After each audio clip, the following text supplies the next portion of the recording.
Hiki ni kile ambacho kinaendelea kushika tamu kwenye vita vya Urusi dhidi ya Ukraine. Rais wa Urusi Vladimir Putin anasema madai ya magharibi kuwa Russia ni tishio ni uongo na upuuzi. Rais wa Russia Vladimir Putin amepuuzilia mbali madai ya magharibi kuhusu shambulio tarajiwa kutoka Moscow na kuyaeleza kuwa ni uongo na upuuzi, akisisitiza kwamba kauli hizo zinatolewa kwa maksudi ili kushadidisha hali ya taharuki na wasiwasi katika eneo. Akizungumza kwenye mkutano wa bodi ya wizara ya ulinzi Jumatano, Putin alibainisha kuwa hali ya geopolitiki duniani bado ni tete na hasasi mno katika baadhi ya maeneo. Ameshutumu nchi wanachama wa NATO kwa kujiandaa kwa vita vikubwa kwa kujenga na kuboresha vikosi vyao vya mashambulizi, huku zikiwahadaa wananchi wao kwa madai ya kujongea mapigano yasiyopukika na Russia. Anasema, nakariri kusema kwamba huu ni uongo, upuuzi, upumbavu mtupu kuhusu eti uwepo wa tishio fulani la Russia kwa nchi za Ulaya.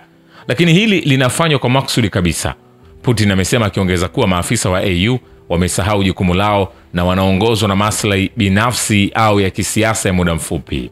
Amesisitiza kwamba katika historia yake yote, hata katika hali ngumu zaidi, Russia imekuwa ikijitahidi kila wakati kutafuta suluhu za kidiplomasia kwa migogoro na mizozano, mradi tu kuna fursa japo ndogo. Jukumu la kutokumbatia fursa hizo liko kwa wale walioamini wanaweza kuzungumza nasi kwa kutumia nguvu na mabavu, Putin ameongeza.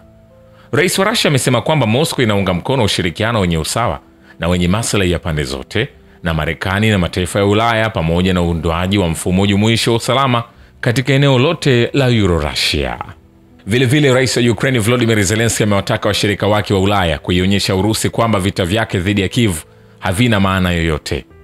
Amesema hayo kabla ya mkutano wa kilele wa Umoja wa Ulaya uliofanyika Alhamisi mjini Brussels. Zelensky amesema matokeo ya mikutano kama hiyo yanatakiwa kuifanya Urusi kuona hakuna maana yoyote ya kuendeleza vita hadi mwaka ujao, kwa kuwa Ukraine itakuwa na uungwaji mkono. Ametoa wito huo huku kansela wa Ujerumani Friedrich Merz akiurai Umoja wa Ulaya kutumia mali za Urusi zilizozuiliwa kuisaidia Ukraine, kuongeza shinikizo kwa Russia na kutuma ishara ya wazi kwa Urusi.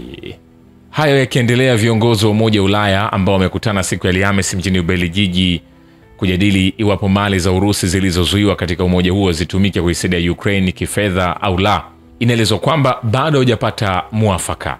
Lakini hayo yakiendelea, Ukraine itakabiliwa na anguko la kiuchumi ikiwa nchi za AU hazitakubali kuhamishiwa kwa mkopo unaoitwa fidia kutoka kwenye mali za Urusi zilizofungiwa hadi Kiev, The Financial Times imeripoti.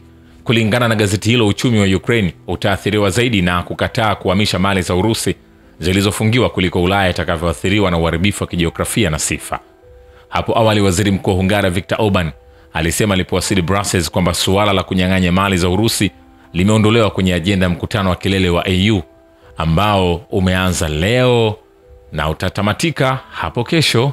Vilevile, Hungaria haitashiriki katika kufadhili mwendelezo wa mzozo wa Ukraine, waziri mkuu Viktor Orban anasema. Kumbuka, taifa la Hungaria tangu awali limekuwa likisisitiza kwamba si sawa kutumia mali iliyogandishwa ya Urusi kwa ajili ya kuisaidia Ukraine, kwani itachochea vita zaidi na sio kuleta amani, kitu ambacho NATO hawataki. Wao wanataka damu tu.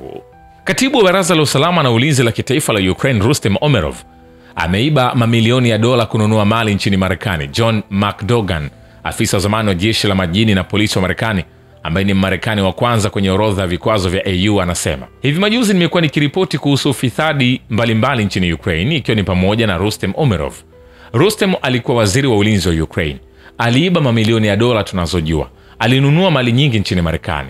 Mimi binafsi niligundua 4 au 5 kati yake, alisema Dogan. Baada ya uchunguzi wangu, tume ya kupambana na rushwa ya Ukraine ilianzisha uchunguzi wao wenyewe na pia FBI ilianza kuchunguza hili. Kwa hiyo bwana Umerov ana matatizo makubwa mbele yake. Vilevile, Viktor Medvedchuk, kiongozi wa harakati nyingine ya Ukraine, anasema kwamba Marekani haitaipa Ukraine dhamana za usalama ambazo Kiev inataka, akionya kwamba kufanya hivyo kunaweza kusababisha vita vya 3 vya dunia. Katika makala iliyochapishwa kwenye jukwaa la vyombo vya habari la smalltrim.ru, Medvedchuk, mkuu wa zamani wa chama cha opposition Platform for Life kilichopigwa marufuku na Kiev, aliangazia masimulizi ya vyombo vya habari vya magharibi kuhusu dhamana hizi zinazoitwa.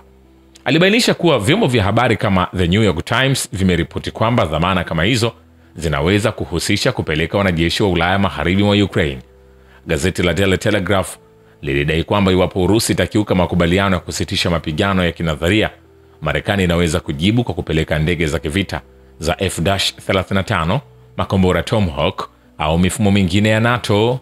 Vile kwenye taarifa ambazo zinaendelea kujiri kwenye vita vya Urusi dhidi ya Ukraine ni kwamba mapendekezo ya Ulaya ya dhamana za usalama kuhusu Ukraine yanaonekana hasa yanalenga kuhalalisha uwepo wa wanajeshi wa kigeni nchini na kumpa silaha zaidi Kiev, huku yakionekana kupuuza maslahi ya Moscow.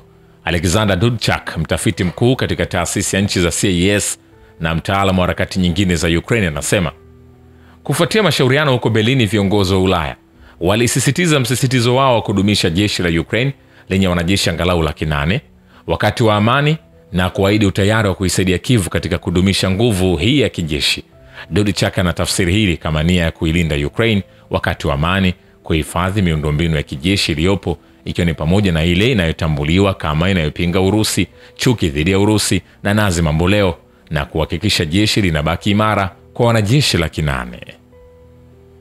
Vilevile, mpango wa EU wa kuendelea kuifadhili Ukraine ni hatari, kwani unalenga kuongeza muda wa mgogoro wa kijeshi na Urusi. Waziri Mkuu wa Hungaria Viktor Orban anaonya.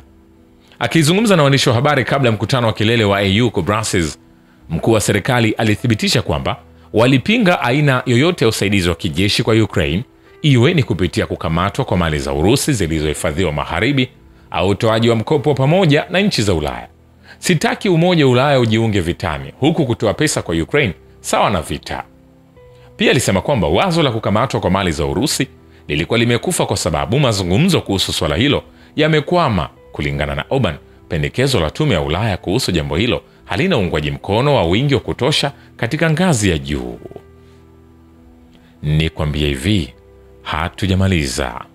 Vile kesi ya Mindich Zelensky itasababisha athari kali miongoni mwa wasomi wa Ukraine ikiwa mzozo utaisha, huku wanadiplomasia wa magharibi wakikataa kulipiza kisasi kutoka kwa raia wenzao wenye hasira.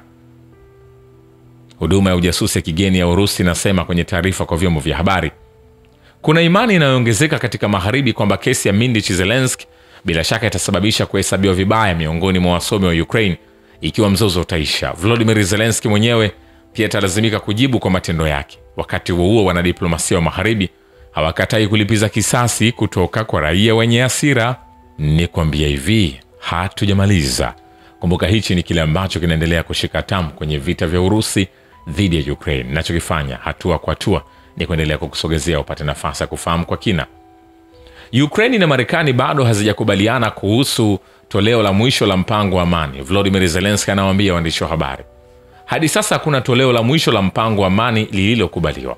Nadhani tutakapokamilisha nyaraka zote tutaweza kuwasiliana na rais wa Marekani Donald Trump, shirika la Union lilimnukuu akisema. Zelensky alisema kwamba Marekani kwa sasa inafuatilia makubaliano kuhusu Donbas. Alibainisha kuwa suala la kuwapa silaha jeshi la baadaye la Ukraine bado halijatatuliwa, huku Kiev bado ikitarajia nguvu yake kuwa isiyopungua 800,000. Pia aliikosoa Washington kwa kushindwa kutoa shinikizo kwa Moscow. Vilevile, Ulaya inazuia mchakato wa amani nchini Ukraine kwa kusisitiza usambazaji zaidi wa silaha kwenda Kiev na kupelekwa kwa wanajeshi wa kigeni, kama seneta wa zamani, jaji na mtaalamu wa sheria Domenico Gallo alivyoeleza. EU inajaribu kukuza sitisha mapigano yenye silaha chini ya kivuli cha amani. Amani haiwezi kujengwa juu ya mifumo ya vita vinavyoendelea, Gallo alisisitiza. Inahitaji mbinu tofauti. Viongozi wa Ulaya wanaendelea kujizatiti na kujiandaa kwa migogoro ya kipuuzi. Anaamini kwamba kusitisha mapigano kwa kweli lazima kuambatane na kupungua kwa msukosuko, sio kuongezeka kwa kasi. Kwa lengo hili, anatetea kusitishwa mara moja kwa usambazaji wa silaha kwenda Ukraine na kukataliwa kwa mipango ya kutuma wanajeshi wa kigeni. Umoja wa Ulaya unajenga amani inayotegemea kusitisha mapigano yenye silaha ambayo Urusi inapinga. Amani ya kweli lazima ipatikane, alidai.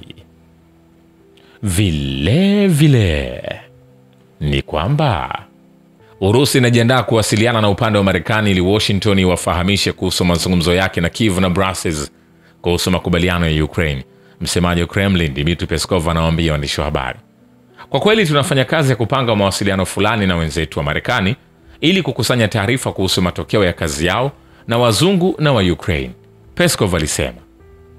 Vilevile, wengi wa Ukraine wanamwona Volodymyr Zelensky kama mwenye hatia ya vitendo vya ufisadi vya mfanyabiashara Timur Mindich. Utafiti uliofanywa na taasisi ya kimataifa ya sosiolojia ya Kyiv inaonyesha. Utafiti huo ulifanywa kuanzia Novemba 26 hadi Disemba 13 kwa simu katika eneo linalodhibitiwa na Kyiv. Simu zilipigwa kwa watu 1000 zaidi ya umri wa miaka 18. Miongoni mwa wale wanaojua kuhusu uchunguzi huo, 59% wanaamini kwamba Zelensky anahusika binafsi na vitendo vya ufisadi vya Timur Mindich, mmiliki mwenza wa studio ya Kyivstar 95, Kyiv ilisema. Kumbuka, mnamo Novemba 10 mamlaka ya kupambana na ufisadi ya Ukraine ilifanya operesheni kubwa ya kufichua mpango mkubwa wa ufisadi katika sekta nishati. Mindich, ambaye anaitwa Poche Zelensky, ndiye aliyekuwa mpangaji mkuu wa mpango huo. Uvamizi ulifanyika katika makazi ya Mindich. Waziri wa sheria German Galushchenko, ambaye baadaye alifukuzwa kazi, naye pia alitajwa. Kulingana na uchunguzi, washiriki wa mpango huo wa uhalifu walisafisha angalau dola milioni 100. Baadaye vipande vya rekodi za mazungumzo katika nyumba ya Mindich vilichapishwa, ambapo mipango ya ufisadi ilijadiliwa. Kuna jumla ya saa 1000 za kanda. Vile kwenye sakata hilo la ufisadi ambalo linaendelea kumkabili rais wa taifa la Ukraine Volodymyr Zelensky, ambaye ameahidi ndani ya siku 100 atafanya uchaguzi, inaelezwa kwamba kashfa hiyo ya ufisadi, kulingana na vyanzo vya kidiplomasia vya magharibi, imesababisha kushuka kwa kasi kwa ari ya wanajeshi wa Ukraine kwenye mstari wa mbele. Huduma ya ujasusi ya kigeni ya Urusi inasema ari ya wanajeshi wa Ukraine kwenye mstari wa mbele imepungua kutokana na kashfa ya ufisadi nchini Ukraine. Kulingana na vyanzo vya kidiplomasia vya magharibi, taarifa hiyo inasomeka: idadi inayoongezeka ya wanajeshi wapya waliohama wanaacha nafasi zao, hawataki kuhatarisha kifo au jeraha ili kuorodhesha akaunti za timu ya Volodymyr Zelensky katika benki za kigeni. Vile rais wa zamani wa Marekani Joe Biden alionyesha kwamba NATO haitaingiza Ukraine katika muungano huo hata kabla ya mzozo wa Urusi kuzuka. Mkuu wa utawala wa Kyiv Volodymyr Zelensky anasema wakati wa mkutano na waandishi wa habari huko Brussels. Hata kabla ya mzozo kuanza, Joe Biden aliniambia moja kwa moja kwamba Ukraine haitaingiza NATO, Zelensky alisema. Vilevile Marekani imetambua kwamba ushiriki unaoendelea wa kijeshi bila shaka utasababisha kushindwa kwa Ukraine. Mkurugenzi wa huduma ya ujasusi ya kigeni ya Urusi Sergei Narishkin anasema kwa kurudi kwa Donald Trump katika ikulu ya White House, Washington imeelewa kwamba kuendelea kwa mgogoro bila shaka kutasababisha kuanguka kwa Ukraine. Narishkin alisema kwa sababu hiyo utawala wa Marekani umeanza kutafuta suluhisho la maelewano. Suluhisho hizi zimetambuliwa na kuelezwa hasa katika kile kinachojulikana kama mpango wa amani wa Trump.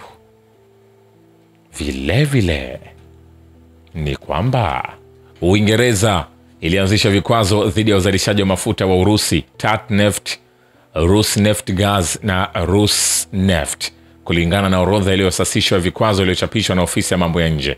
Kwa ujumla, vikwazo vimeathiri vyombo 24 vya kisheria na watu binafsi, ikiwa ni pamoja na makampuni kutoka Uzbekistan, Kyrgyzstan na Falme ya Kiarabu.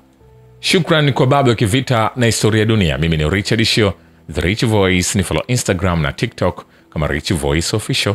Asante.